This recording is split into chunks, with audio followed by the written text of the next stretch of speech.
Well, hello and welcome to the Lockhart Radio Podcast. I am your host, Felicia Lockhart, and today we are looking at President Donald Trump and why he is visiting the Federal Reserve today. He's going to visit. The White House said that escalating his campaign. This is basically what he's doing. He's escalating his campaign um, against Chairman Jerome Powell. So the Fed's officials headed off the tour with one of their own open to media members earlier on yesterday. And this is going to be the first time in nearly 2 decades that an American president will be making an official trip to the central bank. And it is coming amid scathing White House criticisms for costs overruns as the Fed remodels two of its buildings at a price tag that's grown to 2.5 billion, count them, billion of your dollars. So the White House is going to come on, and the president is going to have, his words. And prior to the visit, though, Fed officials had conducted a press tour explaining the details, as well as they provided some information on the costs. The central bank staff noted that some of those cost overruns were due to tariffs, while others were related to growing costs for materials and labor. But the officials also said that constructing a new building would have been less costly than the fixes of the existing structures. So even though they would have had to fix this stuff up anyway, they're saying, hey, it's going to be cheaper for us to just go ahead and get a new building rolling than it would be for us to fix everything that's going on. Sometimes I've heard of that. I mean, you may have heard things like that as well. That is just better for me to just go ahead and rebuild this whole thing as opposed to me to do the plumbing over and do all of this other stuff. But I don't know, $2.5 billion is a lot of money, but I'm not sure if that's because of what it takes to, fortify a building or fortify a building that size or of that type. When you think of all the security measures and everything else that it would have to take, which is the reason why I guess some would say, then just, fix the part that's broken and go as you go, which most old buildings do. So I don't know. You guys let me know what you think about that. But we are currently waiting for him to come on. But again, American presidents have traditionally respected independence of the Fed. Why? Because it's not even a governmental agency. And I don't think a lot of people know that. It's so amazing to me that the more you say something or the more you seem like you have autonomy over something or like it's your baby, you have the right to do whatever you want to do, then people start to believe that you really do have that right. I'm not saying that he doesn't. What I'm saying is it's not a governmental agency. Over the years, yeah, it's looked like it's, got some power like that, but from Janet Yellen to this cat here, that they're all going to be fall guys. But they all come with marching orders too. Yeah, it does. So with it having had its own independence, it's insulated both in the law as well as the practice from the political whims of elected officials, although they do not do that. In my impression, and probably yours as well, I have seen them do a lot of political things. One of the things that comes to mind is when I saw them holding back the interest rates and then releasing little small stories back in the last Trump administration. They were leaking out little bitty stories telling us when they were going to do these increases with the interest rates. And they all fell in the timeline that Biden was going to be in office. Mind you, I don't care who's in office, but I do care about facts, data, statistics, timelines, reports, things that have dates to them. And you may remember it as well, because then as soon as he left office, these things, as they had already let out, they had already told us that there were going to be some incremental increases, and they laid them out, and they were huge. And they happened at exactly the time that they said they would. And when they started to pop off, it made it difficult for anybody who had seen the information stating that they were going to raise the rates and all this other stuff at that time. It made it difficult for any of us to come and say, hey, you guys, let's not get upset because these cats already let us know what their plan was back here. So I just left it alone. But I know that there's a lot of you, because a lot of you guys are very smart. Some of the smartest people really do follow this channel. And so I know y'all remember that. But the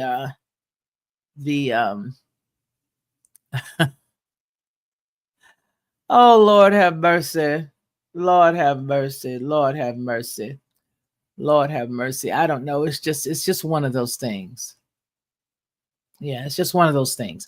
So with that in mind, that's what we're basically doing. We're going to go on ahead and we're going to take a look at what he's got to say. He may have some great stuff to say. And then I also want to I also want to thank you guys for paying attention to the gentleman who just passed away. There's several guys that passed away. I didn't get a chance to put anything up again, about Ozzy Osbourne. I wasn't necessarily a fan. He was around when I was a young girl, so I didn't get a chance to say a lot. But I do want to thank you guys for your overwhelming support for the video that we did on Malcolm Jamal Warner, and then today with the passing of the WrestleMania genius. And that is none other than Hulk Hogan. So I want to thank you guys for visiting the page and watching that. But I remember that. So this visit that we're going to have today, getting back on the topic here, the visit that we are going to have right now. Hey, Lowrider 1970, how you doing, darling? The visit that we're going to have today, to me, it's a remarkable visit. It's going to be remarkable. I don't know what he's going to say. I don't know what he's going to do, but he's one of those types of people. Well, can't really set your watch by him anymore, but you used to be able to. But he's one of those kind of people that'll probably go in, muddle over it, look at a few things, make a few comments. But he never says anything by accident. That's the one thing I'm going to say. This man never says anything by accident. He will always sort of roll it out. And then after he rolls it out, then later you find out what he meant by it. Yeah. So it's a symbolic move. All right. Especially considering they're independent being altogether. So we'll see exactly how he's done. Listen, they're 15 minutes late. And I think we were a couple of minutes early, but it's better to be, late than sorry. So he's actually upset about Powell's refusal to lower the interest rate. He's literally coming in the cat's backyard and doing that. But this is all sort of a way for us to get our eyes off of all the other stuff that's going on right now. Big deal. Big deal. And unfortunately, we got thrown back today by this, as well as the stories that had to go on both channels for Hulk Hogan. But there are two big stories that I already had prepped to talk to you guys about. I don't know, maybe we can broach the subject while we're waiting. But the stories are really big, and I would rather them have their own life. They're big in that nobody's talking about it. We're getting so much news right now, sort of, smack down in our face right now, that nobody's talking about some of these stories, which is the obvious reason for why we're getting inundated with so much news. Let's see. We have our member here, and he says it's all 8 distraction while the monetary system in the background is being reset. Absolutely. With the same corrupt financial institutions that have brought us to this place. Very good, very wise. Absolutely. I agree. Because see, don't forget, we just did the whole Genius Act. That just went through. And I know that a lot of people only listen to what is said in the media, but you need to open that thing all up and start to just get in there. Just get in there, because that's a lot. And I think that it's ambitious. And, I'm sort of dancing around some different topics, but I think it's a very ambitious mindset that President Trump has, as it relates to him wanting us to be the best at everything. I mean, we don't have that ranking anymore. Our infrastructure has cracked. Our people are not who we used to be. Even our military is shy of what it once was. So for you to come in and want to do all these remarkable things with what remains is in and of itself, astonishing. It's amazing because there's nothing left for us to build with. You would have to literally start all over again. So I, with bated breath, I'm waiting to see exactly why we have to watch him go into the Federal Reserve, especially in light of the fact that, this hasn't been done in forever, if ever. I want to understand it. So that's why I'm asking the question, why is he visiting today? Why? I understood it was planned, but what's the real reason is where I'm trying to get down to. Now, last week, he sought an opinion from a group of Republican lawmakers on firing Powell before denying that he intended to remove the Fed chair. Saying, no, we're not planning on doing that. I think it's highly unlikely unless he has to leave for fraud. Again, this cat doesn't say anything for nothing. He doesn't say anything just to say it. So unless he has to leave for fraud, Powell has said that his firing was not permitted under law. Hello. That's right. A lot of people would get upset. He can't fire him, can he? And if he could, why hasn't anybody ever fired any of the ones before? And then, pardon my ignorance, for those of you who are scholars, let me know if they have been. And then let's pull that up and let's look at the circumstances surrounding it. But the whole entire Federal Reserve situation was never a part of who we were supposed to be in the first place. That nor the IRS. And there's a few other components that I dare not get into right now. But you and I know that there's a lot of stuff that we could all do without. This country is so stressed that when people are looking at us from the outside in, little small countries even, they sort of tilt their head like a puppy looking at just amused at something. And what they look at is they find that we don't have the money that they think we do. People look at Americans and think when they go to another country, oh, this is an American. They got a whole bunch of money. Sweetie, no. We are more stressed. I think we've got to be one of the most stressed places on the planet. One of the most stressed places on the planet. We have no industrial base. How are we supposed to fight? Come on now. Any kind. Absolutely, lowrider. 1970, he said it. We have no industrial base. None. Do you know what they're looking for off the topic right now? What they've just got through saying that they really are looking for, what they need in the next, several handful of years, what they're desperate for now, and what they know they're going to need in the next few years. Get this, tradesmen. How many times have you heard me talk about that on this channel and the Lockhart Perspective? And then if you caught me anywhere else on any other podcast, I have been saying that for ages. My grandson is going to do electrical. Yeah. Because we don't have any tradesmen. And just like we said, when you consider the fact that they're not teaching the things that they used to in school, we need electricians. We need plumbers. We even need seamstress. In order for us to really honestly be the superpower that I believe this cat is really pushing for, or at least, having some rhetoric about, we would literally have to push all of these things back in the schools like they were in the 60s and 70s. We would have to get rid of all of this teaching that they're doing that is so off the mark. It's so unnecessary, and literally begin to bring the seamstress back. You don't want to have clothes coming from overseas? Teach these chicks how to sew. Once you get these kids busy, you're going to see a difference in our fabric. Yeah.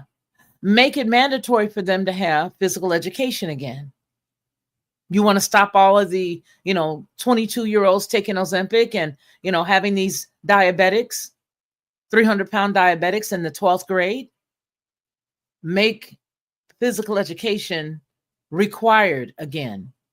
You want to make America great again? Go back to the times that we had stuff that we could be competitive. When I look at the tariffs the other day, against Japan and against no, let me talk about specifically the Philippines. Let's just isolate that, shall we? I'm looking and I'm like, okay, so we're going to give them a discount on what we told them. I think it was what, 17% at first, and now it's 15, or I could be mixing them up with Japan's numbers, but I'm still going to stand firm on my point. When we're looking at the things that are coming from these other countries, we were once leaders and didn't need anybody. And I believe that that is what makes a country great, by them being self-sufficient and being able to make sure that the next generation is able to do what they need to do in order for you to continue to be successful in this world. And you cannot be successful in this world if you are constantly bringing in vegetables and all your groceries is coming from another country. If all your groceries are coming from another country, baby, you are already freaking doomed. Not to mention the fact that the majority of all of our farmland is now being divvied up by, if not, some oligarch or some big gigantic billionaire, whether it be Mr. I like bees and mosquitoes, or whether it's Mr. Amazon, or whether it's other people that we do not even know their names, if they that big. So if we really, really want to have the serious conversation, then we need to start at the book of the beginning. So you need to go all the way back to the beginning. Go after the ones that they are attacking, and that's the youth. They want your youth, so that's the reason why everything is such trash right now for the youth. So go to your youth. Get your youth right.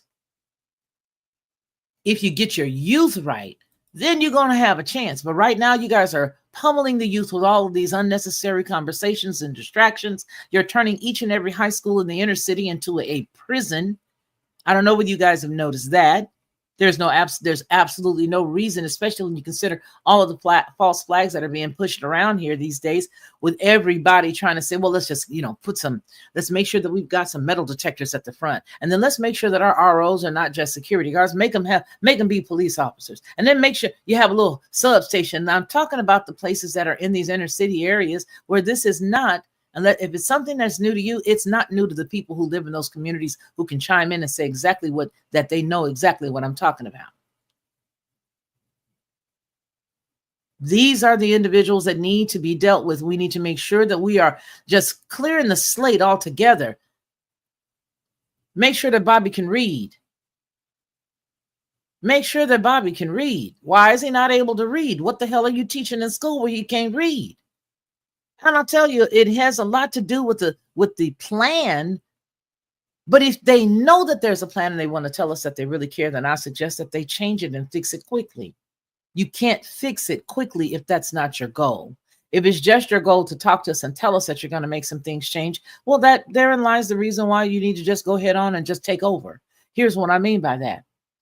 You're never going to do any of the things that you say you're going to do. You're only going to frustrate people, and people are then just going to stop voting, because a whole lot more are. Trust me and believe me, people are really about to see that what they're doing out here is not really working. They're going to all get frustrated. A whole boatload of people are going to get frustrated, and hopefully they can depend on the people that they brought over here illegally to help them get it through. But the fact is that if you have a society where nobody can trust any form of their government, people will eventually do one of two things. They will turn off or they will revolt. One of the two. And whatever the third one is, you're going to have to throw that in the chat. You wouldn't be wrong. All right? Yeah, you wouldn't be wrong. Just throw it out there.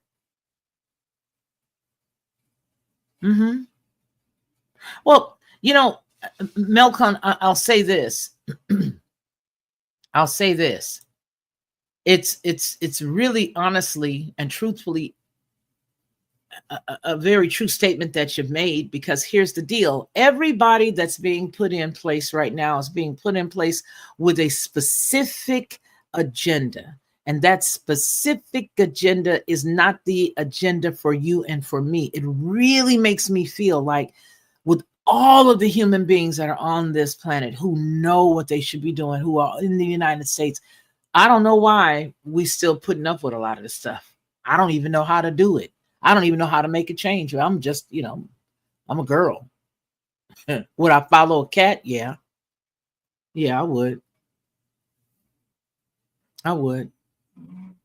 Because right now, man, I really do hope they hurry up and show this, because what I'm trying to get to this evening, let me see, is this ready yet? Nope, not yet. What I'm trying to get to this evening, I think, you know what I'm going to do? I'm still going to come on. If you guys want to watch me this evening, you're welcome to. And if you want to watch it in the replay later, you can do that as well.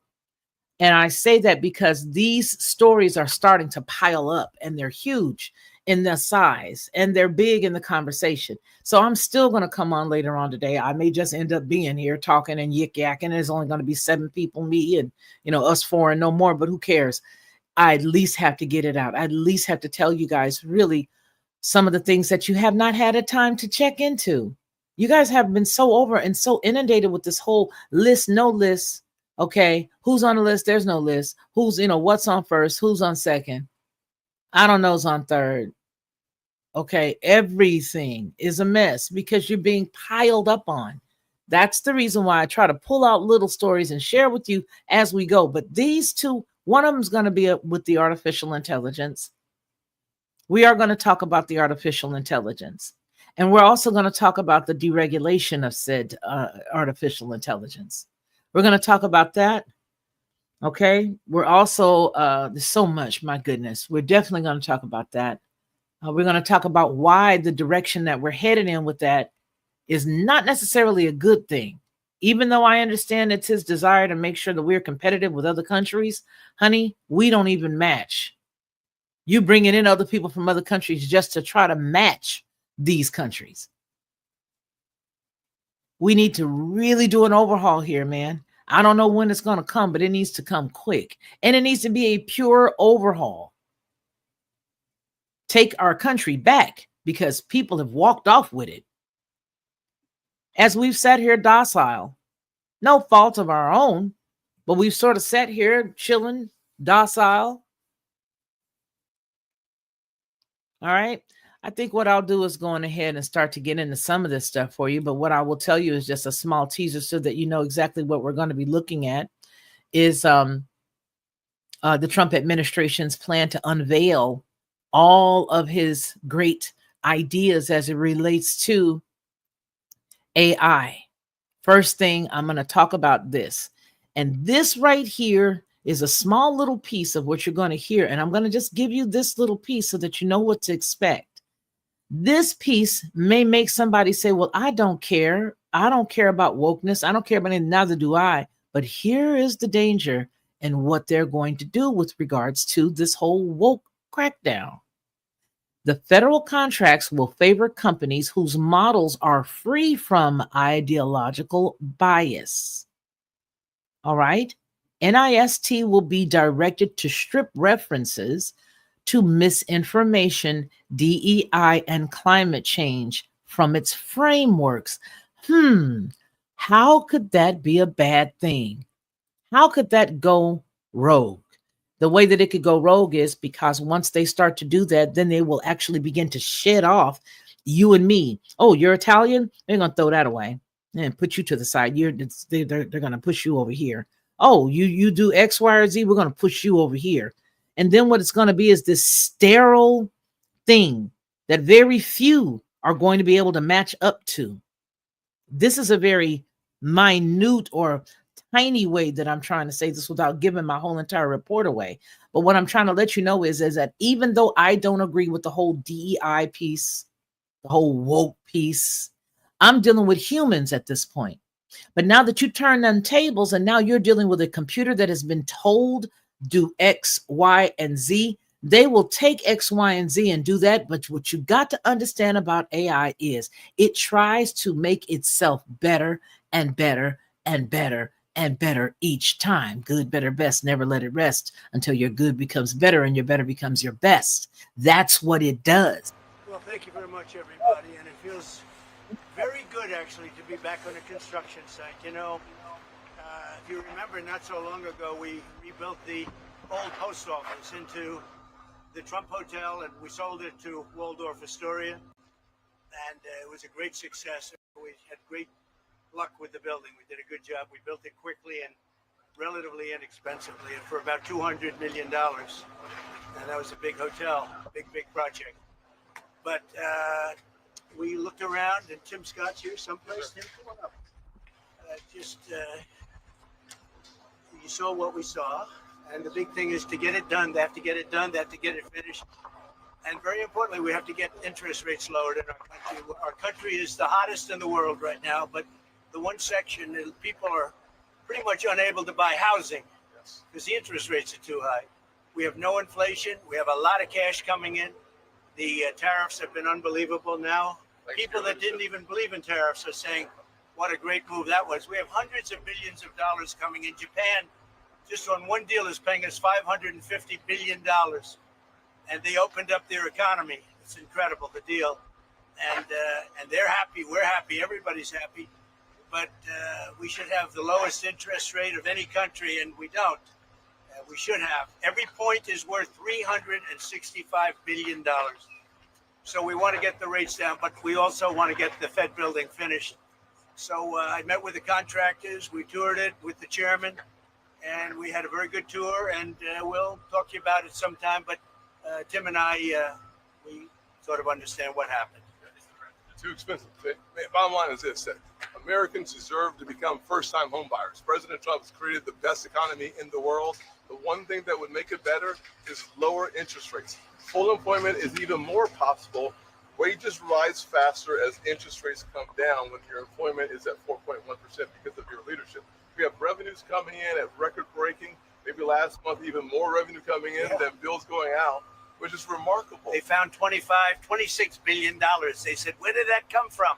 Nobody, I think that's been many, many decades since that happened. I can't remember that. They found $26 billion last month. And they said, where did that come from? I said, why didn't you try the tariffs? Said it was true. We're taking in hundreds of billions of dollars, and our country's doing great. And we have no inflation. And the numbers, the job, everything is good. The one thing we have to do is get housing prices down and the interest rates down so people can buy the house. Because they're all making money, but they can't get the interest rate down. We have to. Amen. All right. He's been my friend for a long time. You've been on a number of construction sites. Did you see this going on or funds there? Well, I see a very luxurious situation taking place. Let's put it that way. And I was given a very nice tour by the head of construction. And, look, if you look over here, they're trying to open up the basement. When you open up a basement, first of all, it's the worst space. Always a basement is the worst space in a building. And it's also the most expensive space to build. And especially here because you have a water line. They're going down into the water, so they have to build what's called a reverse bathtub. The water has to be kept out. It's very expensive construction. So it would have been good if they didn't build it. Would have been good if they didn't do certain other things. If you look at the kind of protection in the hall, have you been able to get in the hall? You saw the protection of plywood. I mean, that was a lot of money just to protect it for a period of time. I would have done it very gingerly and easily and not have to spend, millions of dollars on protection. And there are things that could have been different. Look, there's always Monday morning quarterbacks. I don't want to be that. I want to help them get it finished. It's been going on for years, and I want to help them get it finished. And what we really want to do, and I think I can speak for Tim, and I think I can speak for the entire Senate, we can speak for everybody, frankly, is we want to see interest rates come down. Our country is booming, and the interest rates is a final little notch. And if you look at Europe, they've lowered 11 times in a short period of time. We've lowered 0. And, they are competition, although we're in the process of probably making a very good deal with them, too. They want to make a deal very badly. So we're making a deal. We just completed our deal with Indonesia. We just completed our deal with the Philippines. We're making unbelievable deals, and the money is pouring in. We want to get interest rates down. But on interest rates, at some point, the level of interest rates now slow economic growth. Yeah, it never helps it if it's high. It never helps it. Well, it's already as good as we're doing. Think of how well we'd be doing. We'd be like a rocket ship. As good as we're doing, we'd do better if we had lower interest rates. And we should. We're prime. Don't forget, without us, the whole world collapses. So we should have the lowest interest rate because, you can talk about Switzerland. You can talk about wonderful countries, no debt, but without us, everything collapses. We should have the lowest interest rate. And if you took it down 3 points, not a little bit, but 3 points, if you got us down to 1, we would save more than $1 trillion basically with just a paper transfer. You wouldn't be cutting costs of anything. You wouldn't be building anything. Just a move of the hand saying we're going to lower interest rates. You would save $1 trillion a year. And there's nothing you can do to save that kind of money. So well, we had a little talk about it, and I thought it was a very productive talk. He'll be able to tell you at his next meeting, but I will say that he did say the country is doing really well. Mr. President, you feel better or worse? And the country is really doing well. Mr. President. Yeah, please, go ahead. How would you describe your talk with him? Would you say that energy was tense? You know, did you come No, I didn't think it was tense. No, I thought we had a good meeting. I really, no, there was no tension. There was no tension. I think he had more tension with my great senator to the right. He's pretty tough cookie. He was, you might say, well, I mean, the bottom line is we had an honest, candid conversation about some of the overruns at this building. We had it in my banking committee, and he said we were wrong, and it turns out we were right. Thank God President Trump and his team took enough time to dig into some of the details, and the details are clear. We need to get this project done. We would like to keep it where it is or a little lower, but at the end of the day, the point is that instead of talking about interest rates, instead of talking about first-time home buyers, instead of talking about the heat in our economy, that's a good thing. We're talking about an overrun on the Federal Reserve building as opposed to the Federal Reserve objective of lowering and keeping our economy full. you know, as an example, they built parking spots under a building next door. Really expensive. That's very expensive. When you're starting to build parking lots, underground parking lots, that's a very expensive thing. A lot of people I know, they park their car and they walk a block or 2 blocks or something. But it is a very expensive thing. But that is what it is, and that's okay. Mr. President, auto Is tariffs. this project a fireable offense? What? Is this project a fireable offense for Jerome Powell? Look, I would love to see it completed. I don't want to put that in this category. It's a very complex thing that could have been made simple. I built a great hotel, and the great hotel that everybody in this group knows very well, it's called the Old Post Office, and it's a much bigger project than this, and I spent $200 million building it. And it was taken down to the steel, for the most part, taken down, you know, you've seen it go up. And I built it quickly, and I built it for $200 million. That was a much bigger job than this. Spent $200 million. That's got marble bathrooms, the top fixtures, the best of everything, all brand new. So, you know, this is a very expensive job. I don't know. It got out of control. And that happens. That happens. It's a shame. Are you negotiating on auto tariffs? Your auto tariffs. No, I'm not negotiating on auto Does tariffs. EU look to get 15% like Japan? Well, it For depends. autos coming in? What Japan did is they brought down their tariffs. They gave us $550 billion because they didn't want to pay 20. They were 28%. And they gave us $550 billion up front. 100%, 500. We get 90, they get 10. 90%, they get 10. And there's no payment. It's not a loan or anything. It's a signing bonus, I call it. But they gave us $550 billion and took down the tariffs a little bit. And then they agreed to open their economy to everybody. This was not easy. This took, you know, a lot of people walked out of rooms and things. Sometimes they walked out of rooms, went back to Japan. I said, where are they? They went back to Japan. And then they called and they said, can we make a deal? They came back a couple of times. This happened. This was, as you know, it was over a period of months. And ultimately, they agreed to open their economy. Now, the opening of the economy is worth more than $550 billion, the payment that they made. It's worth more. So between that and the payment, we reduced it down to 15%.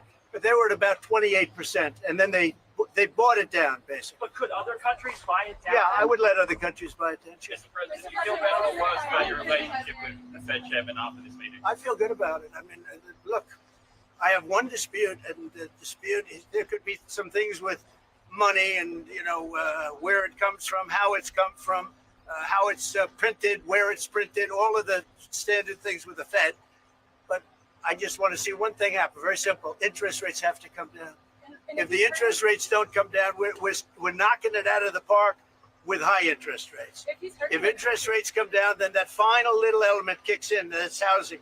And the sad part is that people, wonderful young people, young couples starting off, they can't get a mortgage because the rates are too high. Tim knows that better than anybody, I think.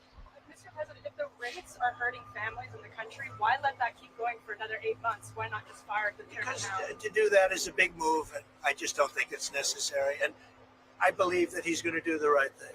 I believe that the chairman is going to do the right thing. I mean, it may be a little too late, as the expression goes, but I believe he's going to do the right thing. The fact is, it's so big what's taking place in America, where the King of Saudi Arabia says you have the hottest country anywhere in the world, and I thought you were dead 1 year ago. I thought we were dead. I just left NATO, as you know. They're agreeing to pay 5%. We're not paying anything. We send them the equipment. They pay for 100% of everything now for the war, Ukraine. But I just left NATO, and every one of those leaders said, every country, they said, and very smart countries, very successful countries, frankly, and every one of them said you have the hottest country in the world. We did that over a period of a year, less than a year. I mean, if you think, less than, they say a year ago we were dead, and today, so I'm here 6 months, and we did it over, and we had the help of men like this and people like standing right behind me. They're great. Matters. They're great professionals. They really are. They're great professionals. And in a short period of time, we made it the hottest country in the world. With all of that being said, we'd like to see, we can always do better, and we can do better if interest rates come down. Good job, you do. You do a nice job. I watch you a lot. Thank you. I appreciate that, Mr. President. Do you have a name in mind to replace the chairman? I do. Or you one person? 2 people. Maybe 3. Any clues? I pick him, but I think he's not leaving the Senate. No, sir, not. I picked him. Pressure on Jerome Powell to time. No, there's no pressure. No. We want to have, his term comes up soon. I think he's going to do the right thing. Everybody knows what the right thing is. Even people that believed in, the higher rates are all on board. They all want to see the interest rates come down. It's very important. Mr. President, Do you if think he doesn't do the right thing and cut interest rates, as you said, you don't consider. I don't think we're going to do that. Do you think he changed his I don't think so. Investigating newly declassified documents like ever. Yeah, that's a terrible thing. I have great respect for Tulsi and the documents they found on President Obama. Frankly, it was an Obama thing, but it was the people that worked under him also working with him. And no, it's a very, very serious thing. Thank you very much. Mr. President, what was the final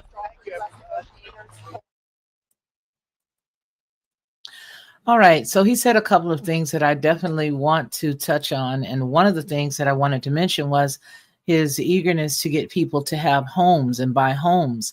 However, when he, I think it was in 2020, when I started to see prices ratchet up just for regular rentals, prices were popping up and they were going up unbelievably. But what about the large amount of property that's been purchased by large organizations and companies? What about that?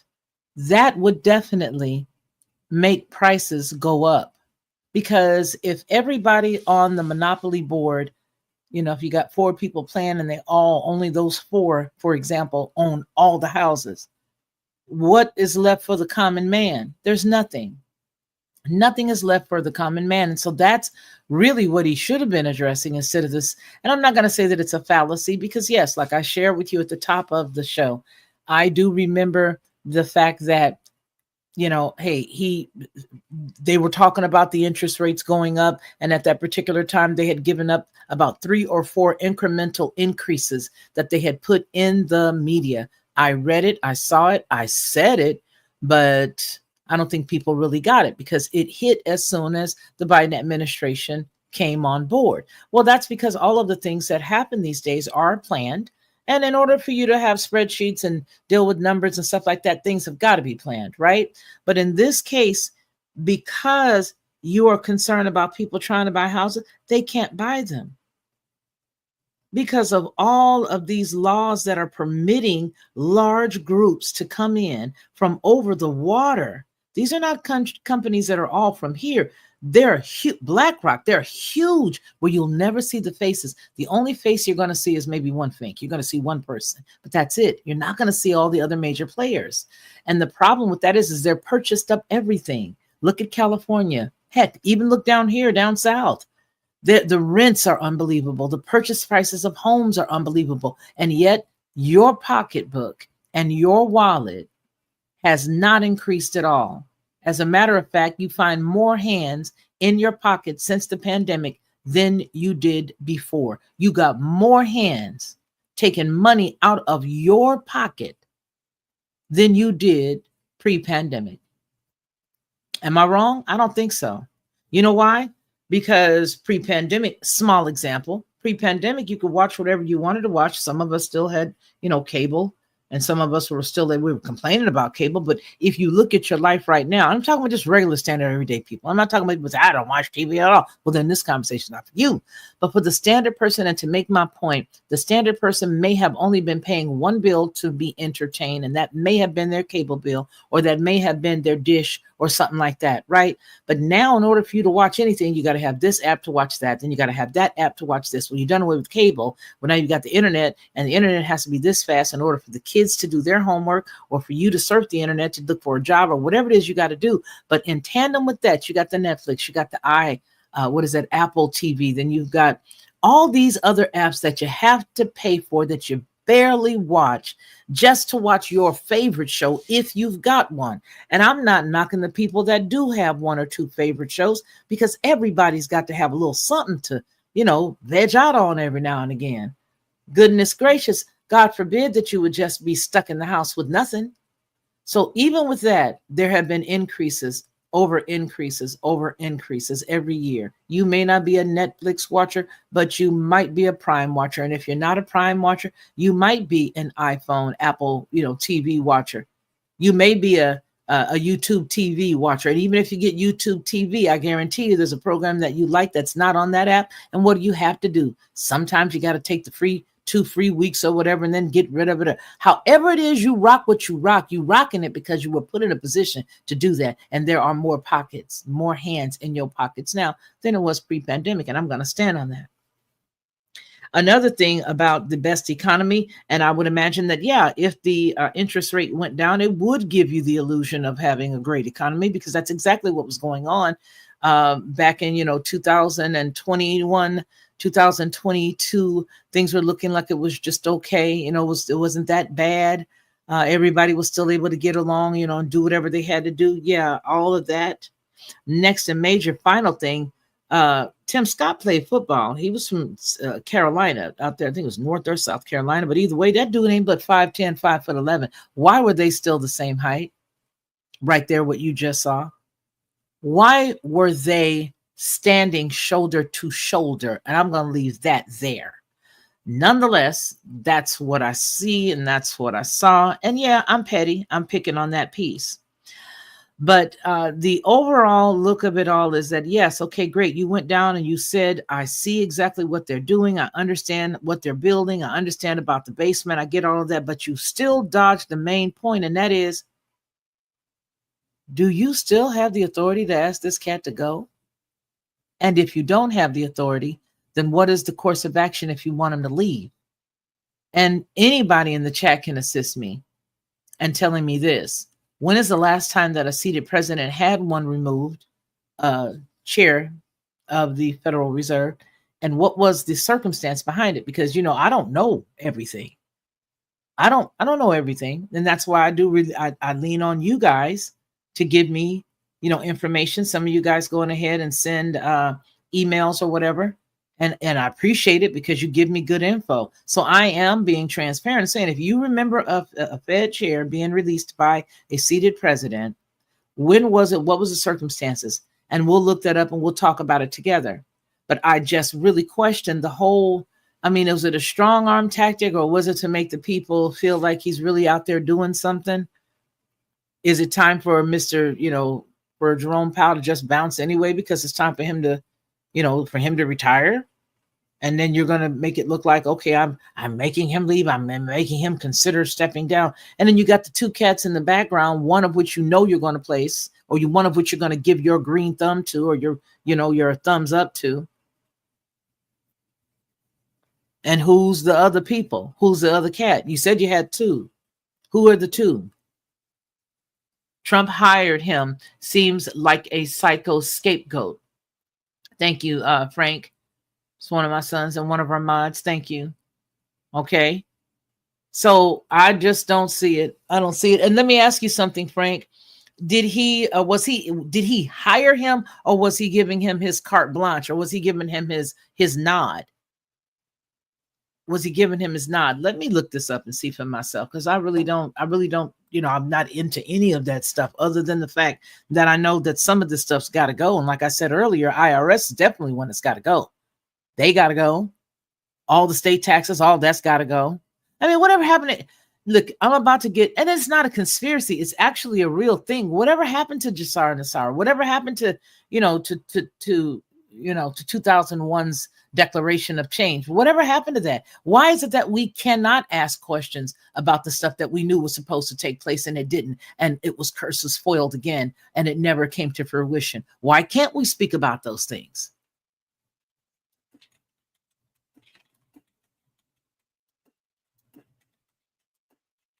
Huh? Why? Whatever happened to it? Yeah.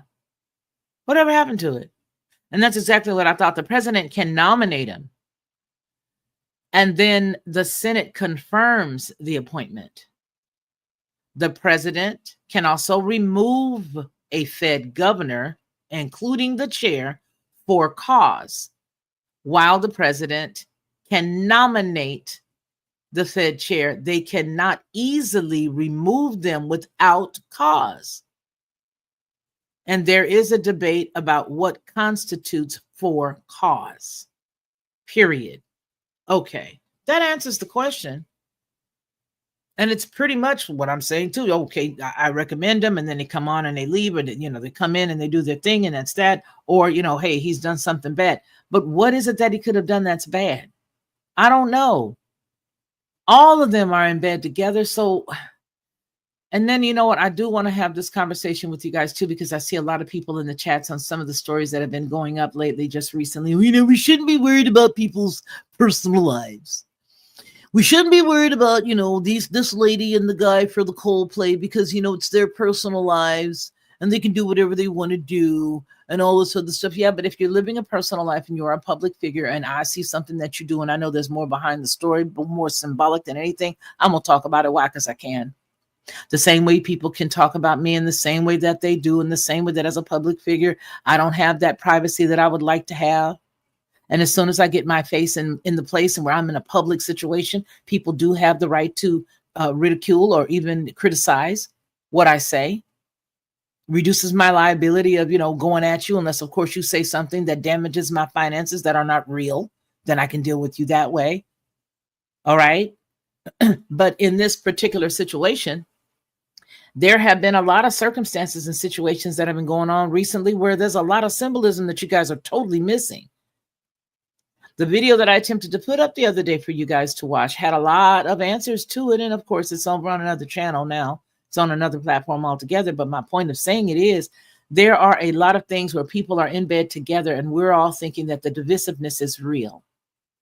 And it's not. And it's not. I mean, you just had Mr. Muskie leave, and then he gets a big, gigantic contract after that. So how far removed are they? How upset are they? How angry are they at one another? All of the list, give up the list. You shouldn't be talking about this. You shouldn't be talking about that. Okay. If you feel that way, don't talk about it, right? If there's, but the point that I'm making is that there are a lot of things that are being thrown on the wall at all of us right now, and it makes us feel as if we just cannot breathe. You've got record heat in different areas, and a lot of people can't breathe.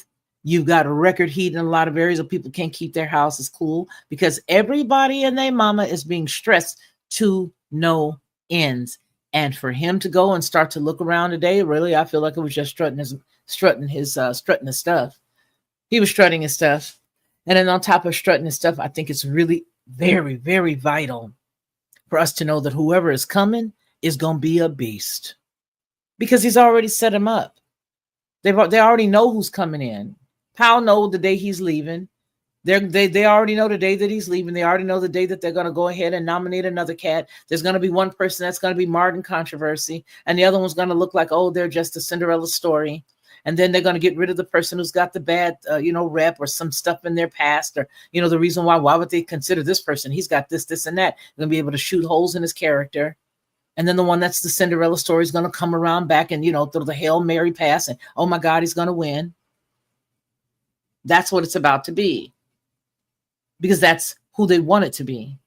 Now, we still have the whole entire issue, which is another story that I shared with you guys. That's another big story that we're going to be going live about. And again, we are going to go live, and we're going to be here for a while. So you can pop in or out, or you can break it up and watch it if you're driving a long distance this weekend. You may want to just go ahead and pop it on and listen. But I have to get these stories out to you guys, because you got to hear my perspective on it. And then you got to be aware of some of the little key components that we've not looked at jointly so far. The other thing I want to talk about is what's really going on right now in Israel. And I mean, for time sensitivity, I should go ahead and talk to you guys about that right this second. Because every single agreement that was made at the top of this month or the latter part of June, all of that stuff's out the window. All of it's out the window right now. In tandem with it being out of the window, you've also got another country that's stepping in saying, hey, you know what? I don't want anything to do with this. And now you've got Brazil that's taken a stance.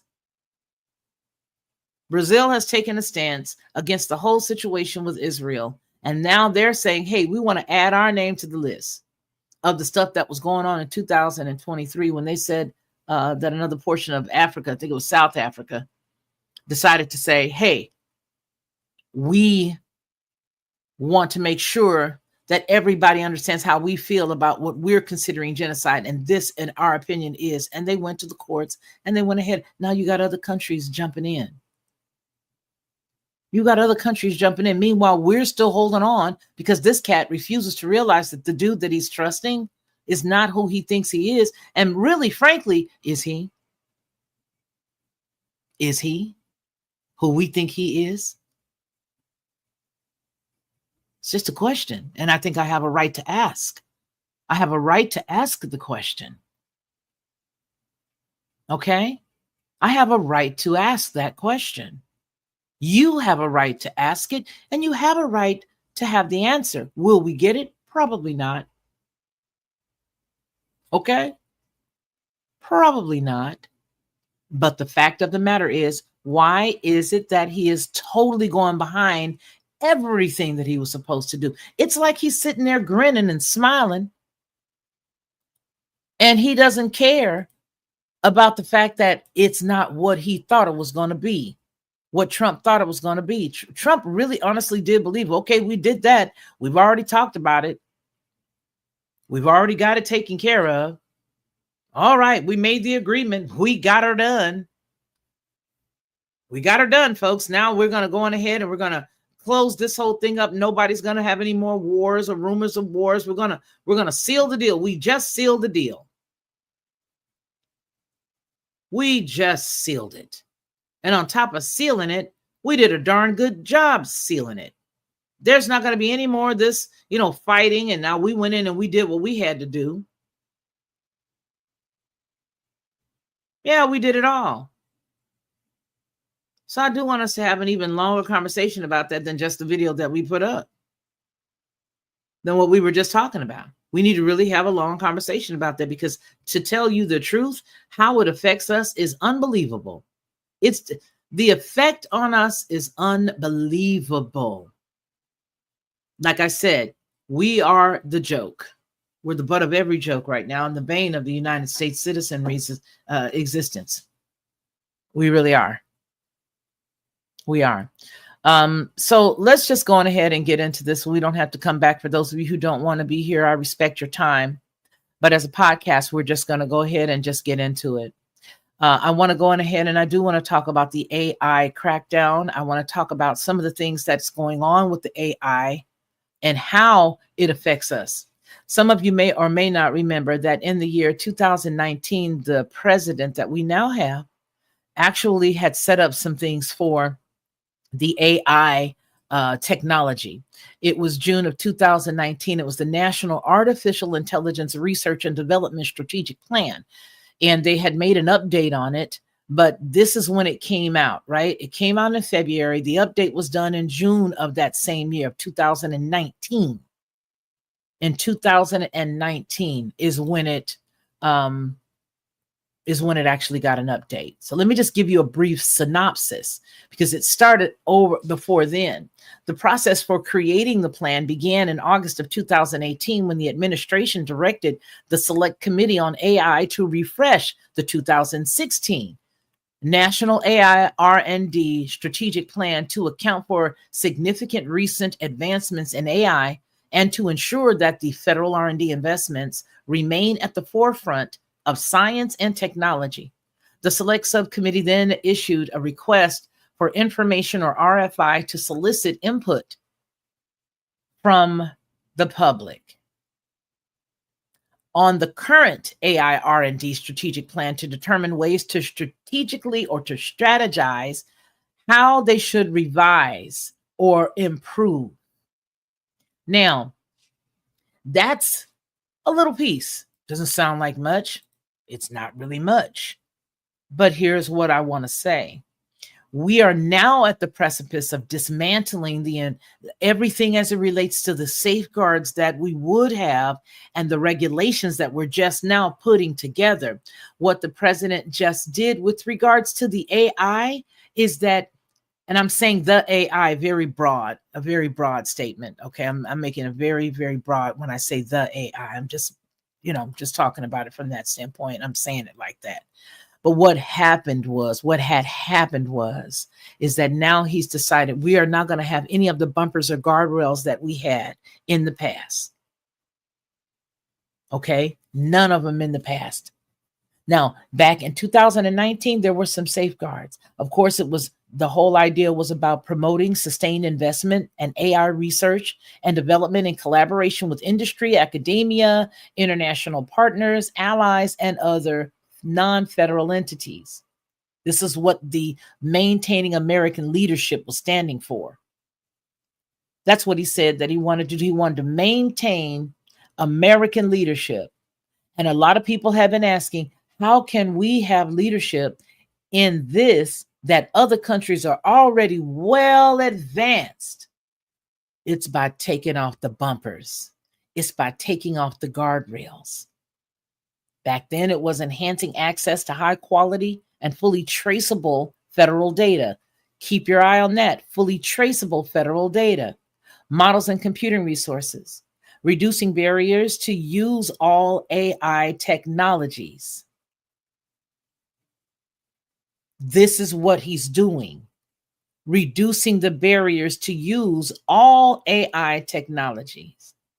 Ensuring that technical standards minimize vulnerability to attacks from malicious actors and reflect federal priorities for innovation, public trust, and public confidence in the systems that use AI technologies and develop international standards to promote and protect those priorities.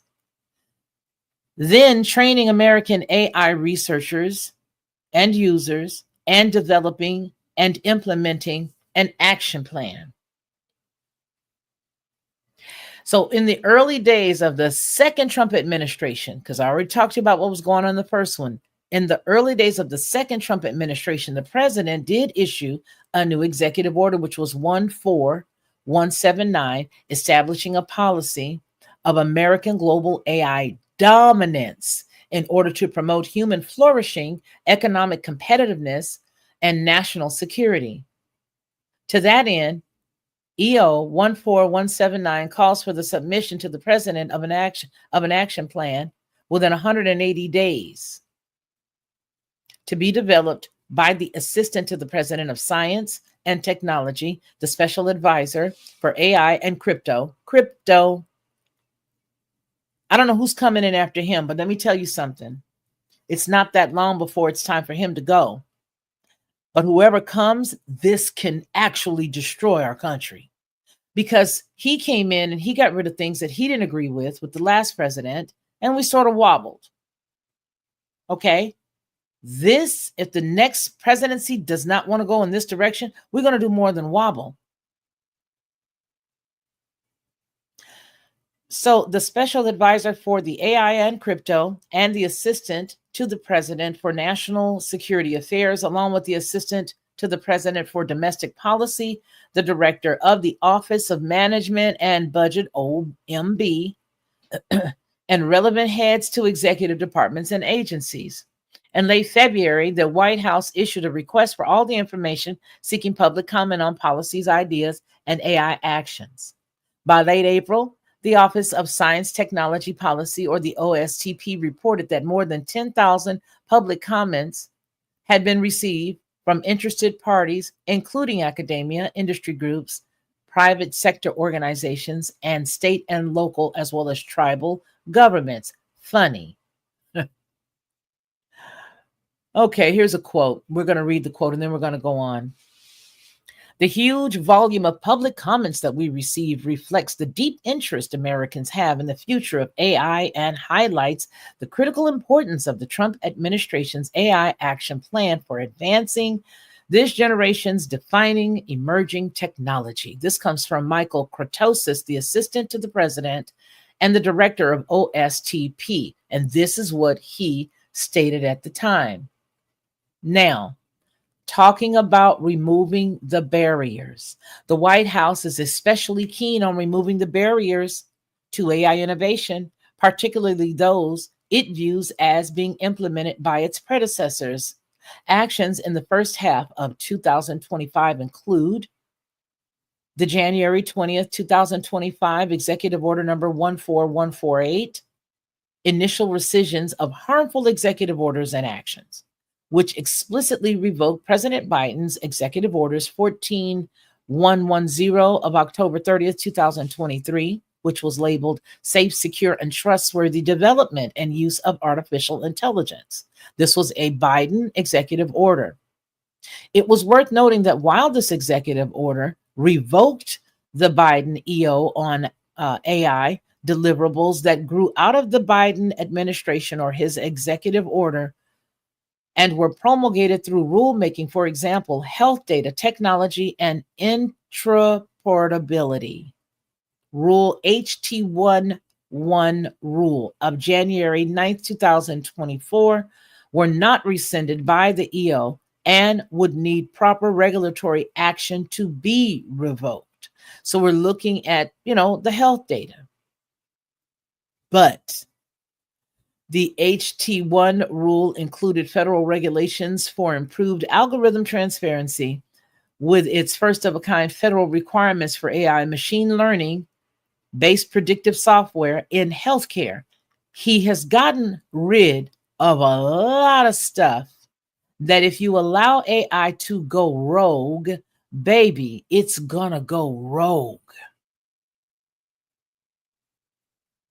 It will go rogue. So here are some of the key highlights that I sort of pulled together that I want you guys to listen. It tears down the regulations. The plan instructs federal agencies to scrub existing rules that might hinder AI development with a focus on nixing environmental protections, air, water, data center permitting, diversity, and climate consideration. Diversity, okay, I get it. But like I said earlier, when you start saying what you don't want, you have to be careful. Because, all right, say we don't deal with the diversity piece. Our brain, depending on how we're wired, we're thinking of one point of diversity. But don't you know there's a whole lot more that goes into diversity than just somebody's shade or orientation or their preference? And then they also have climate considerations.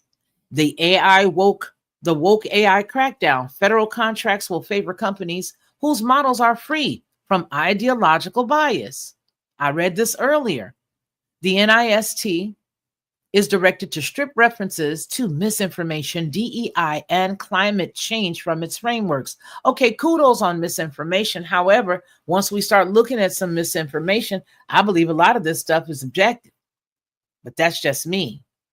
The federal state tensions. Now, the federal state tension state that past burdensome AI regulations risk losing federal funds. If they don't want the AI in their state to do X, Y, or Z, or they want to hold back some of the autonomy that they would give AI, then they risk losing federal funds. If your state decides, well, no, we're not going to give our AI, capability that's helping out with our legal system, or with our child welfare system, or with our welfare system, or with our courts, or whatever it is that state would have governed AI to have any hand in, if they are pulling it back too far from what they think that it should be, then they are going to risk losing federal funds. The FCC is even asked to weigh in on conflicting state rules. So we want you to look at New York. We want you to look at Washington. We want you to look at, Florida. We want you to look at all these places. And we want you to check it out, see if it's going to go opposite of what we're saying, because we want AI to soar. We want AI to be so smart and go as fast as it possibly can and get as much knowledge as it possibly can. And we don't want any state to put any bumpers or any guardrails. We want to take and remove all those guardrails. So now there's also the infrastructure expansion. There's a massive push to build data centers, chip fabs, and upgrade the power grid. So let me get this right. We just got rid of pushing the whole narrative of having to have an electrical vehicle by this year, but now here goes something else that's in the same vein. Upgrade the power grid. Wonderful. Even on federal land. Obama took a whole bunch of land and made it federal. Do you remember that? And do you remember how many acres and acres and acres and acres it was? Sure you do. And if you don't, look into that. And it says, by fast tracking permits and ignoring NEPA clean water and air requirements, the EPA clean water and clean requirements. Sure, that's what it says. You can go to The Guardian. I pulled an article from The Guardian, and when I was writing this and putting this all together, that was one of my reference points. That's not what they said, but this is what I'm saying, right? But if you want, go on over there and read it. Read the whole story from over there. Now, the next thing was Global Techno Contest. The plan emphasizes beating China with full stack AI export packages, countering influence in global standards, and boosting government military AI use. You do remember we just did the whole show. We did the story that we had for Palantir, for OpenAI, as well as Meta, and one other. I forgot. Was it Think? The Think company? I forgot the other company. It was a fourth cat. And they were all they've all been given, part-time gigs, but they are all second lieutenants in the United States military. All right, let's go on. Silicon Valley handshake. The agenda mirrors input from Trump's tech backers. Think All In Podcast, Hill and Valley Forum, think that kind of stuff, and Silicon Valley investors. They're getting the policies they pushed for. They're all going to get whatever they ask for. Their Christmas list had thus and thus on it. They're going to get it. It's, to me, what is this? Let me just put it here before I go forward. I'm going to put a pin there. It's innovation versus oversight. Sure, there's going to be less red tape. That's going to, make everything go a whole lot faster. That's going to speed things up. But removing environmental scrutiny and guarding against the bias that we will and that we now suffer from already could unleash a whole lot of chaos. I mean, like fast moving, breaking stuff, and possible communities energy is what it's giving me. The mission to eliminate the whole woke AI sounds more like cynical culture war to me. It really does. Why? Because like I said, it is all what a person's idea is. It's based on whatever they put in originally, and this is what they're going to say. Remember what I told you earlier. AI strives to get better. So you can start with these woke ideas, and then it's just going to continue to unfold and unfold and unfold. And in a minute, you ain't going to be able to get rid of some of the stuff. I don't think people are getting it. I really don't. Because that sounds like a big problem. How do you define ideological bias objectively? How do you do that? That's a slippery slope, my friend. Then you're going to have the states versus the feds. punishments that the feds are going to be giving the state level leadership. Punishing state level regulation is going to undermine local governance. And it's the kind of federal overreach, in my opinion, that some would argue is even worse than excessive bureaucracy.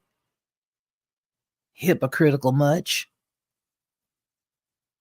Now, the climate consequences portion, what I see in dealing with that is that we, know that data centers already guzzle a lot of energy. By doing what this plan is, by tripling the consumption by 2028 without any renewable mandates, will the land in neighborhoods of poorer communities be able to stand? Will they be able to exist? And it's no wonder why there's a lot of groups that are out here saying, hey, look at what's going on. Look at what you're doing. I just did the story that a lot of people may or may not, remember. But I just talked about one of the first stories that we have in the Most Toxic Cities series. And we were talking about some climate stuff. See, that's what I was talking about when I said about woke, because you will hear climate and you will think climate change. You will hear this and you will think that. But let me tell you something. The individuals that were raising Cain in and that are still doing it down there in the corridor in Louisiana, what are they upset about? Because there's a lot of toxic stuff going into the climate, going into the community. There are a lot of people who have died of cancer. There are a lot of people who have lung problems.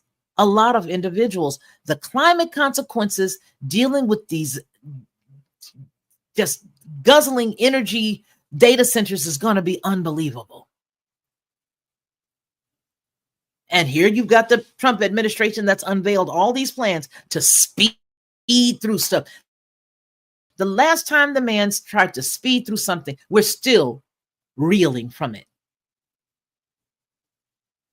He did. He unveiled the plans to speed the development of highly polluting artificial intelligence sector, sparking outrage not only from the people that other people call climate change or, climate gurus or whatever, but from everybody. And if you don't believe me, look this up, check and see exactly what it takes to get this type of stuff rolling.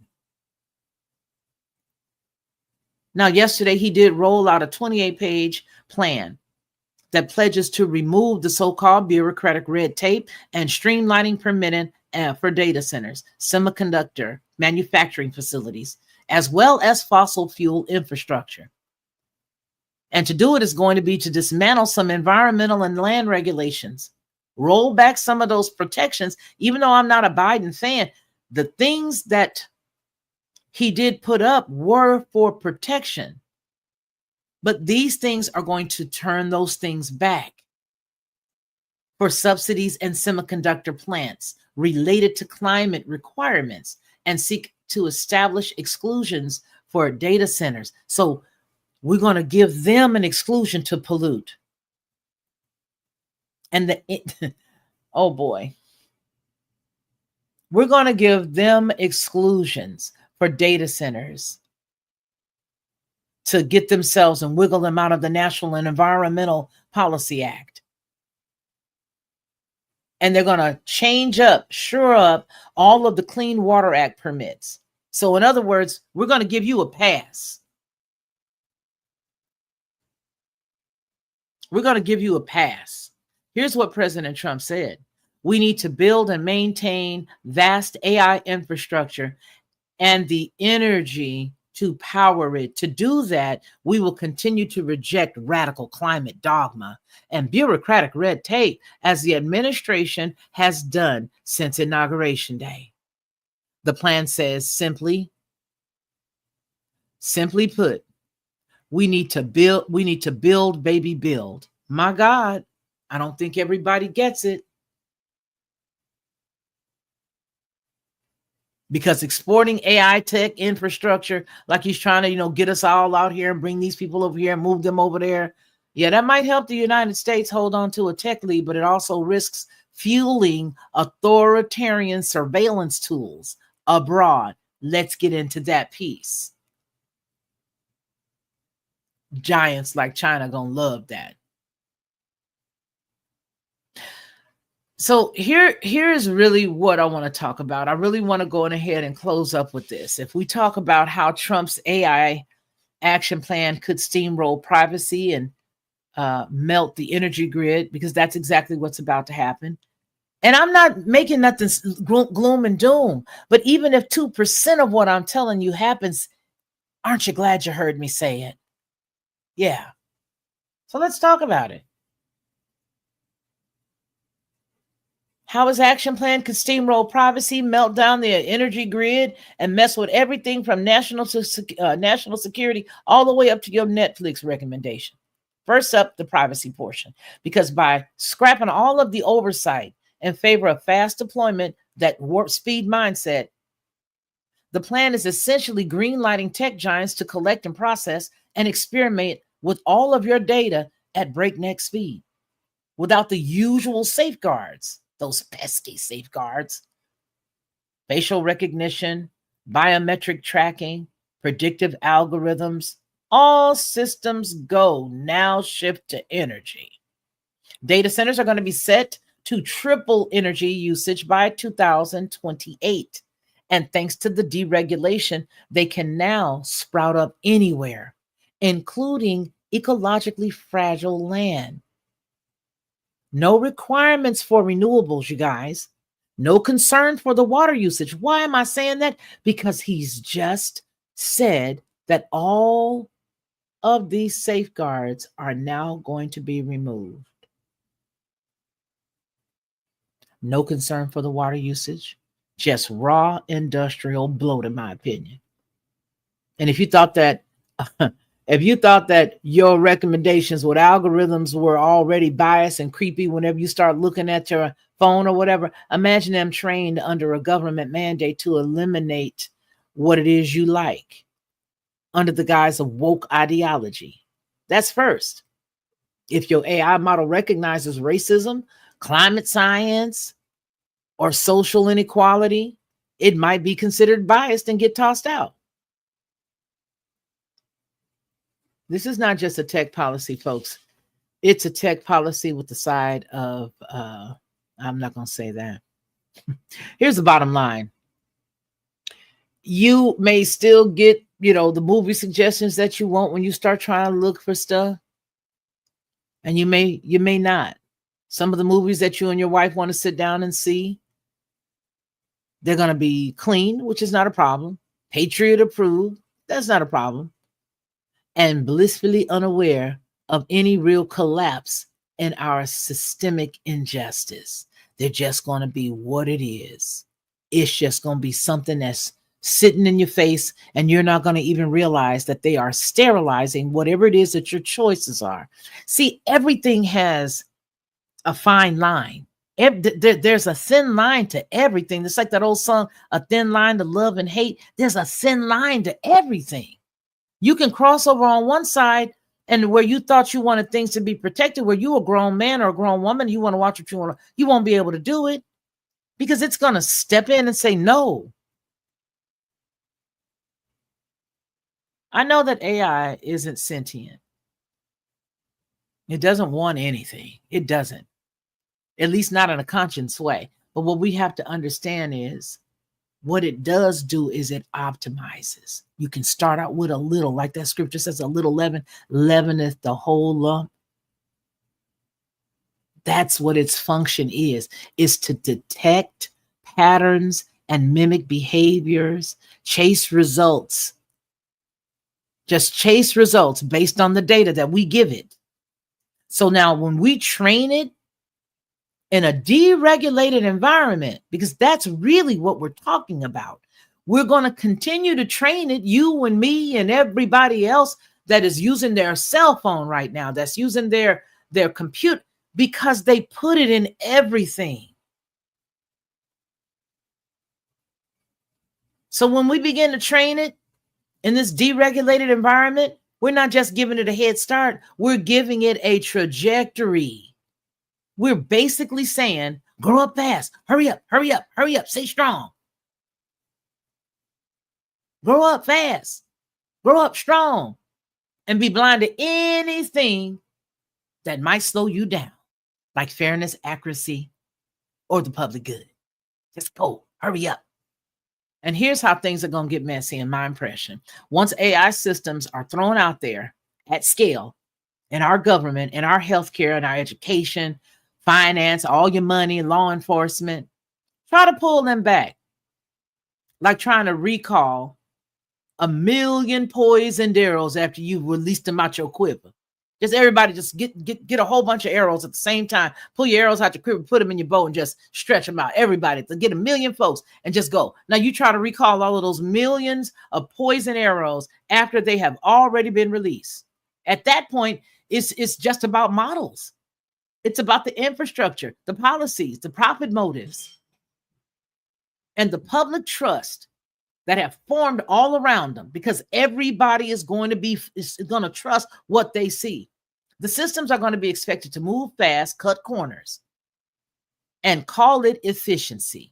Even if what it's really doing, if what's really happening is just unchecked bias with better branding. I genuinely believe that we are flirting with irreparable damage.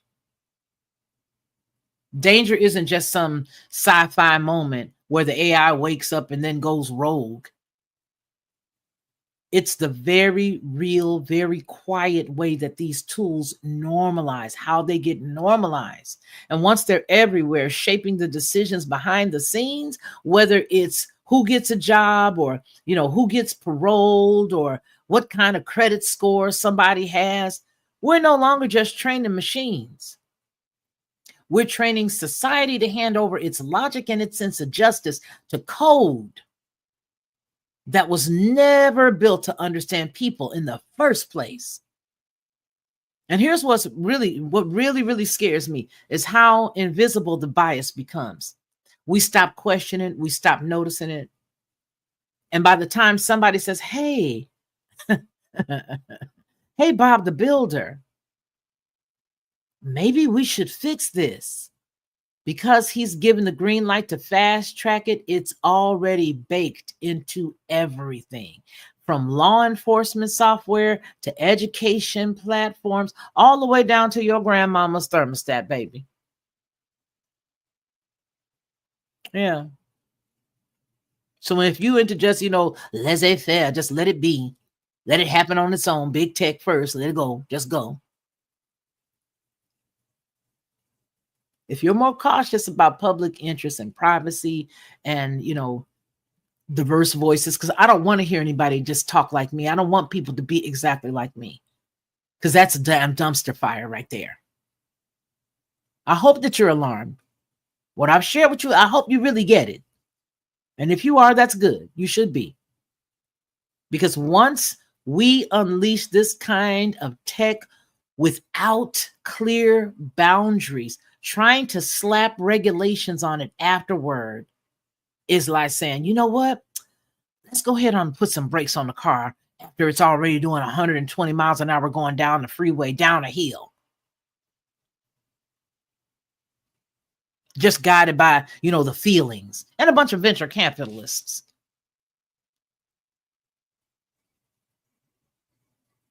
Yeah. Yeah. That's what it's really going to be. Because if you remove the safeguard, if you remove the bumper, and again, no, it is not sentient. But if you are playing with something that is only made to get better based on the last thing that it did, what do you think is going to happen? You're going to have Logan's Run. You're going to have every predictive programming movie from 1960 on hitting you at one time. I don't know. I think we should be concerned.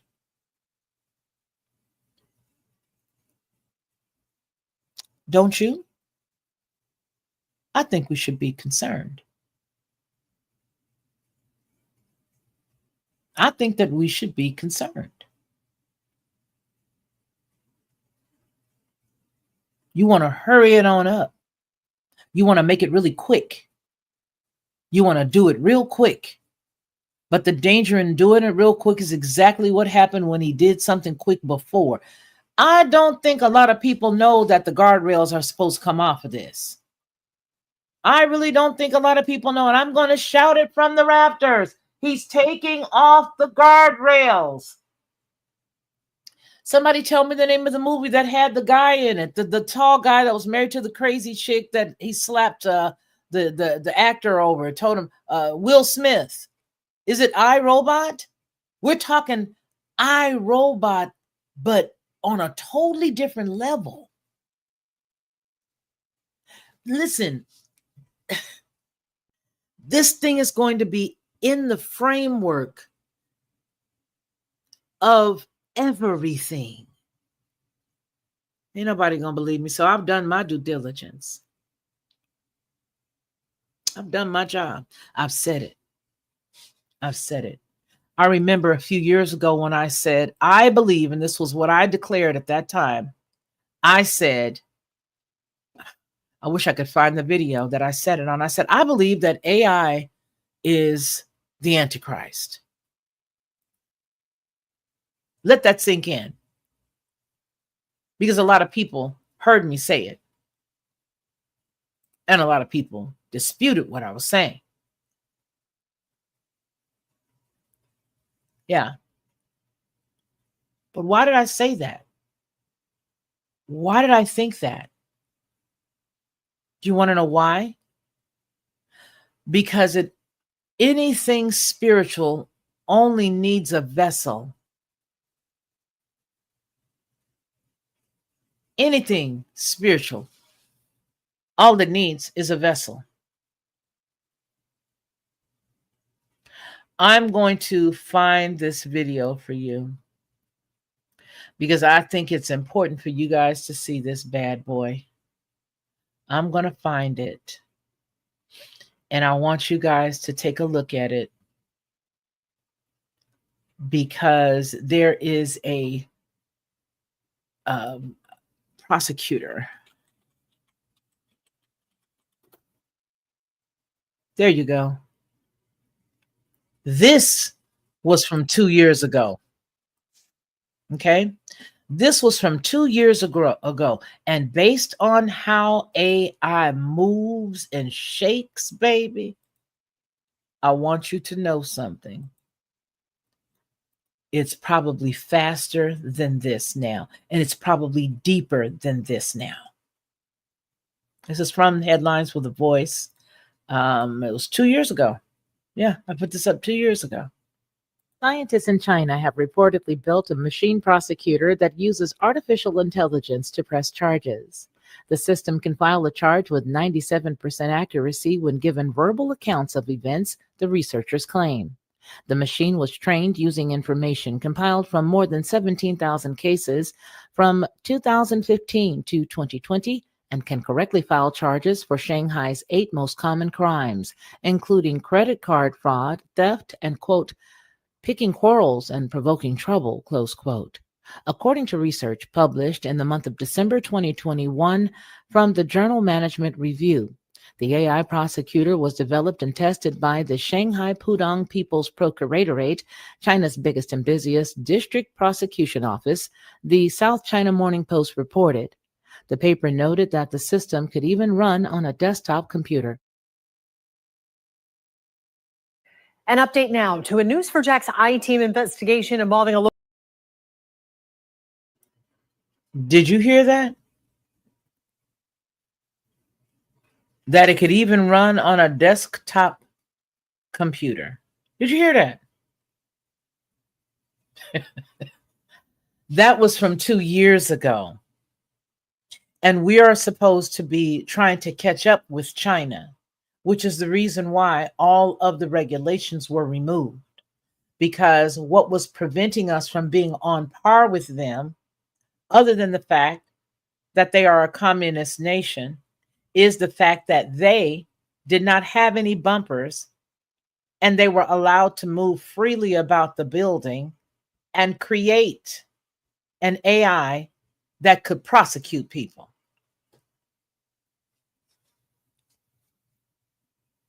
Let that sink in. Let it sink in. And while you are here, I want you to realize that those who don't hear this right now, while everything is going on, unfortunately, they're not going to be prepared for this, because they'll get something like this, but they'll get it in small pieces. Others are going to get the ideas, but they're not going to be able to attach them with anything because they're not going to get any deep dives.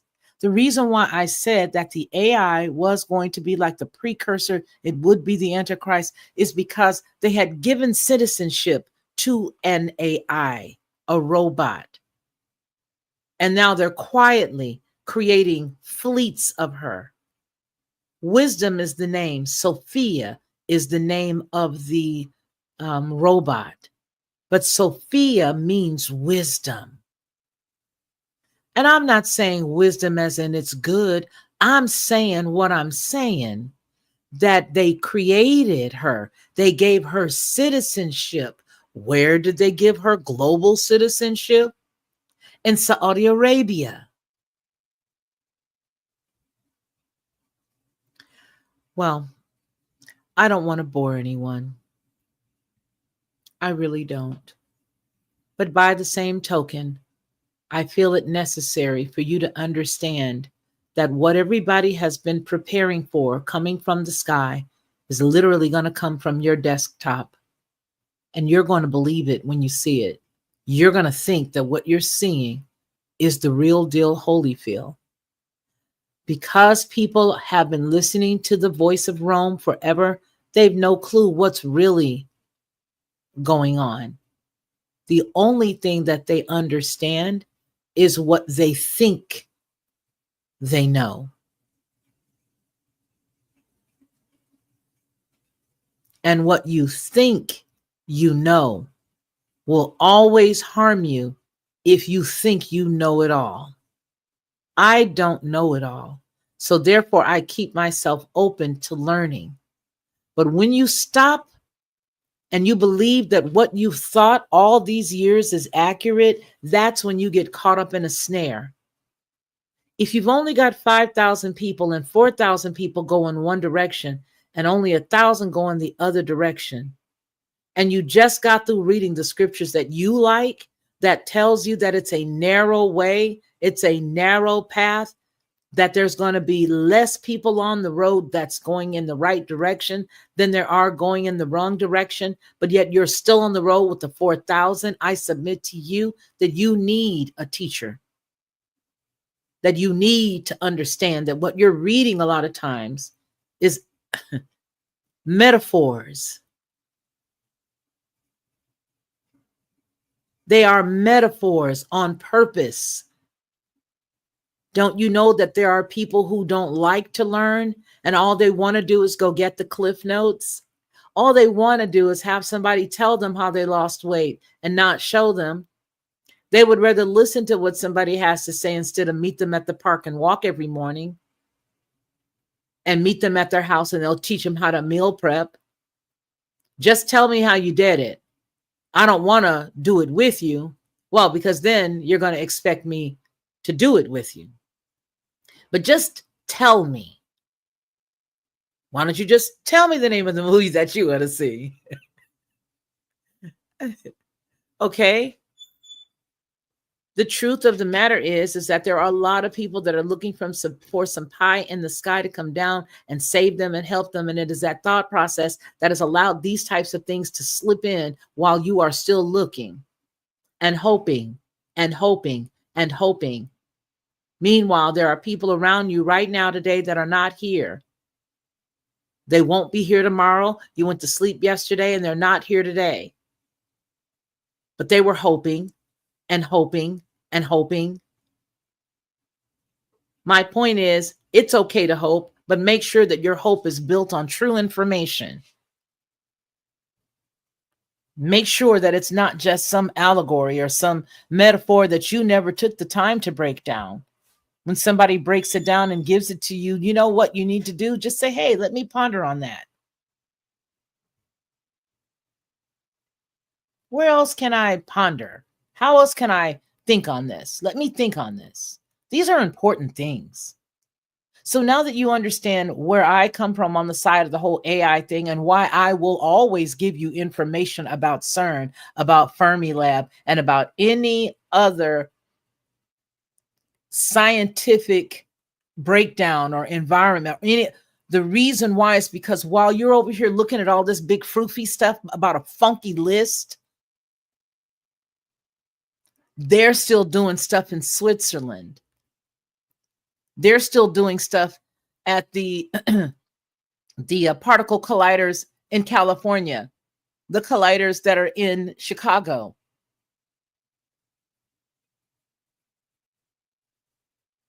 They're still doing it, and you're still running around worried about a freaking list. And even if you got the list with your itchy ears, what would you do with it, and what difference would it make today? Knowing who's on the list does what for you?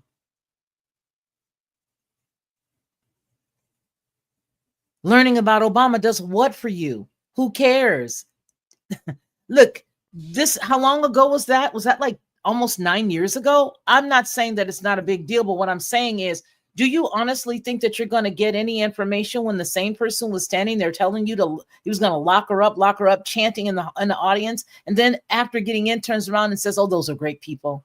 See that guy and that lady over there? They're just great. Not only is she my 17th cousin, but they're just the best. They're just the best. They're so nice," and did not one hair on her head did he touch.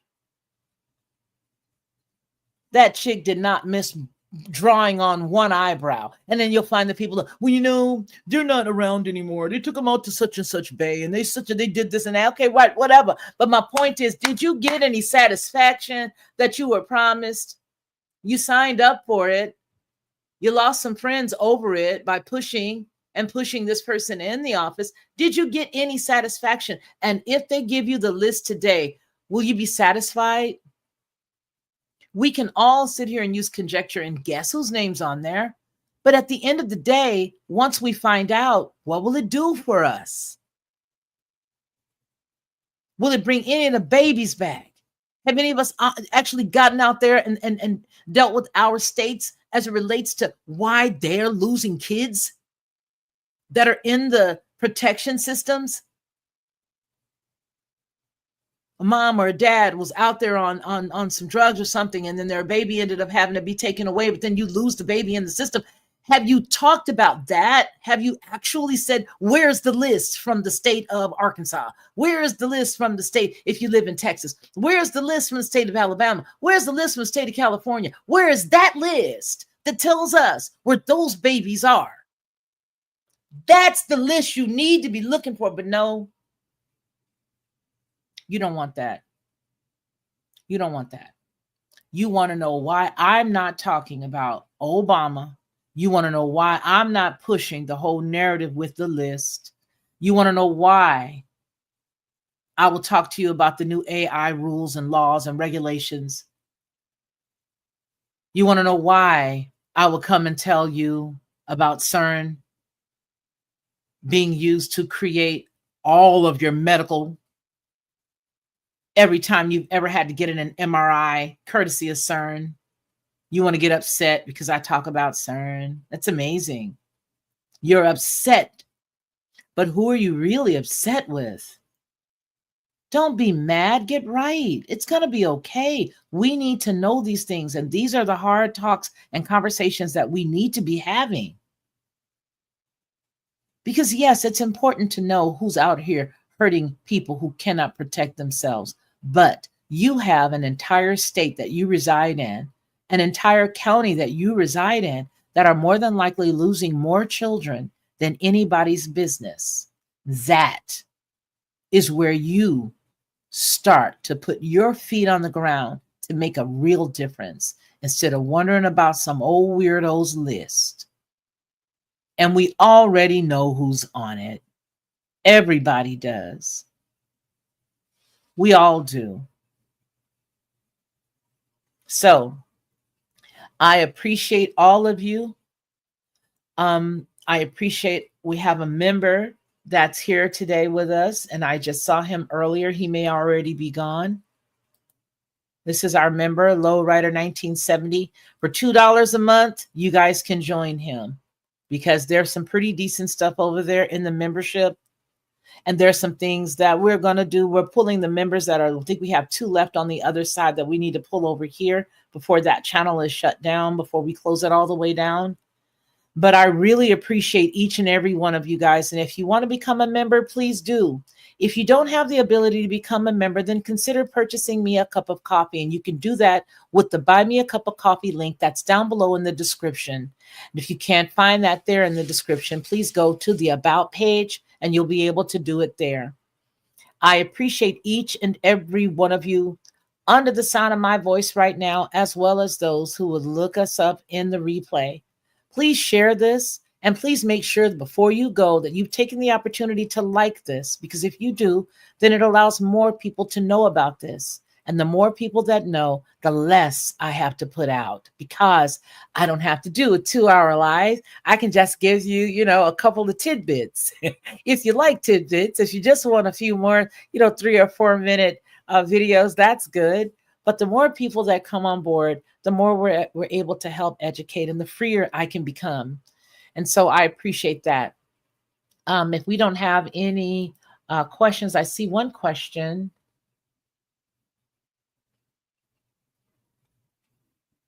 I'm here live. This is where I do my lives. Oh, wait a minute. There's also the Rumble. And you would have to go to Lockhart Perspective over there, and you can subscribe there. And then we will be going live there as well. We're also on BitChute, but what you see on BitChute is transferred from here to there. They're not nice over there. And I know that if they're even listening, because they probably won't be listening once this gets loaded up over there, because it's over an hour long, but they're pretty mean to me. Okay, they're pretty mean to me. But what we are going to do is make sure that all of the platforms that we're on Library, we're on, like I said, BitChute, Brighteon, there's a few other places that we're on. We're going to firm all of those up so that you guys will be able to look at the About page or the description of the page and see exactly where we are. But we are closing down some channels and pulling everything here.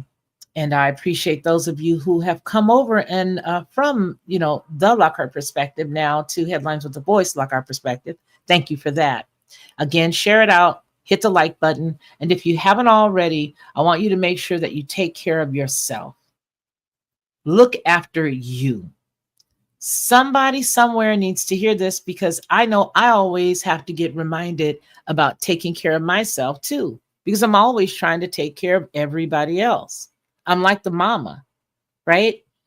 I'm a grandmother and I am a mom and I'm a wife, okay? But I'm like the mama to everybody else around me. So what I want to do today is to, like I normally do, I want to cajole you to take care of yourself. Give yourself one big, gigantic hug, love on yourself, tell yourself that you are doing a good job, even if you just failed this morning, but you haven't failed since this morning. Get up, hug yourself.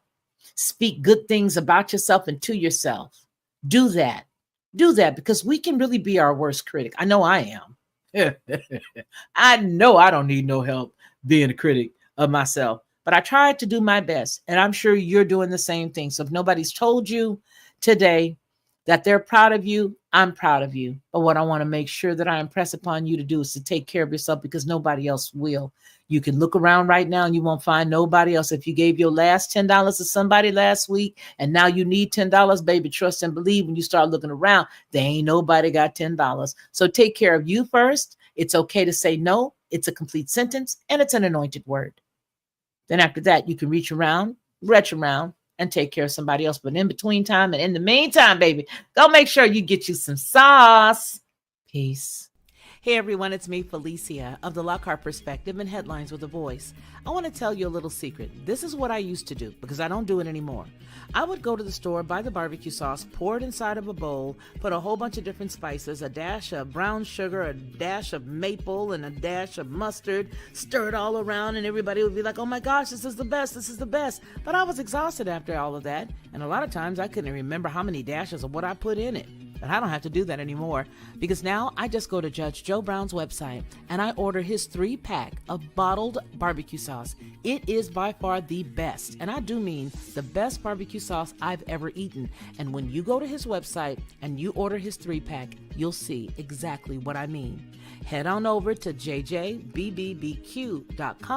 and order Judge Joe Brown's barbecue sauce. You'll be glad you did, and you're going to tell me about it. I know you will. To receive instant notification each time I upload, please hit the subscribe button and the bell notification.